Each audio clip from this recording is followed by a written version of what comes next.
Temenevendem. Salut à tous, salut mes amis, merci de me suivre. Aujourd'hui, je vais vous parler de décision. Imaginez juste un joueur en bonne position de scorer. Cependant, en face de lui, il y a son camarade, son coéquipier qui est en meilleure position de faire le but. Mais puisque lui, il a le ballon, il a deux choix, deux options, mais un seul choix à faire, c'est-à-dire une seule décision à prendre. Soit de faire le tir, mais lui, il a 60% de possibilité de scorer. Et par contre, la deuxième option, il peut soit lancer la balle à son coéquipier qui a 98% de possibilité de marquer le but. Alors, selon vous, c'est quoi la meilleure décision à prendre en cette phase de jeu? C'est pour vous dire que décider selon une définition très classique, c'est faire un choix ou des choix parmi plusieurs options. Alors, chaque jour, chaque instant, en tout temps, il nous faut prendre des décisions. En groupe, en amis, entre amis, en communauté et parfois des communautés plus élargies, il faut prendre des décisions et le plus souvent, tout seul, on doit réfléchir et prendre des décisions qui auront des conséquences les unes les plus graves, les unes les plus agréables aussi, les unes les plus importantes que les autres. Donc là, il ne faut pas niaiser, il ne faut pas comme faire se laisser aller et prendre des décisions n'importe comment. Il faut être, disons, il faut suivre les conseils que nous allons donner tout à l'heure.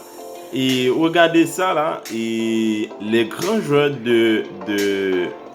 d'échecs disent que décider, c'est non seulement choisir parmi les différentes options, mais c'est aussi avoir des critères de choix. Pour faire les meilleures décisions, pour prendre les meilleures décisions, il faut avoir des critères de choix.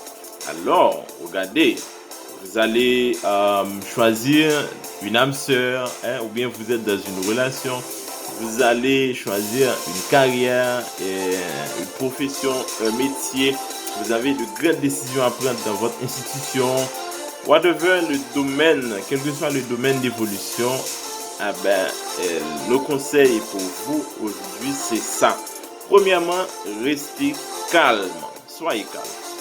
Rien ne se passe bien dans l'affolement quand on est énervé, quand on est toujours stressé. On se calme, on respire et on décide. Voilà, ça passe bien. Deuxièmement, il faut cultiver et faire appel à votre culture d'éthique, c'est-à-dire il faut réfléchir à fond qu'est-ce qui est faisable, qu'est-ce qui n'est pas faisable, qu'est-ce qui est pour toi, ça c'est une valeur, on ne peut pas transiger là-dessus, donc je ne peux pas faire ça définitivement. Là prend aussi votre foi, votre religion, votre culture religieuse, je ne sais pas. Donc il faut toujours regarder l'entourage, regarder la formation et l'éducation, etc. Qu'est-ce qu'on peut faire, qu'est-ce qu'on ne peut pas faire définitivement avant de prendre telle ou telle décision. Troisièmement, il faut avoir une motivation juste. Une motivation juste, ça se crée. Ça vient, disons, par exemple, dans le cas du joueur précédent, il avait deux options.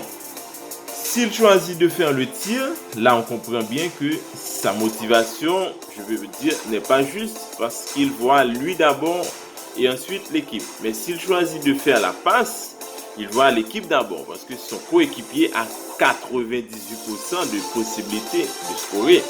Donc la motivation juste, je veux dire ici, c'est d'abord de voir l'intérêt des autres, l'intérêt collectif avant l'intérêt particulier.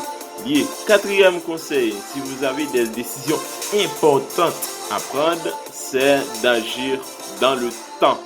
Il ne faut pas laisser aller, il faut rattraper le temps et aussi, bien sûr, il ne faut pas précipiter. On dit souvent, Avant le temps n'est pas le temps et après le temps n'est plus le temps. Donc il faut agir dans le temps T afin de réussir, afin de prendre les meilleures décisions. Et dernier conseil, c'est ce qu'on appelle attente raisonnable. Il faut avoir une attente raisonnable en prenant des décisions importantes. Pourquoi?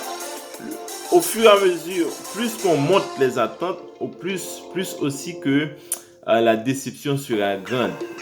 Par exemple, vous allez vous marier, vous allez faire des choix importants, vous allez décider, disons, pas mal de trucs, des affaires. Pensez parfois que ça peut arriver que ça ne se passe pas aussi bien que prévu. C'est possible qu'il y a des imprévus malvenus. Si vous acceptez ça.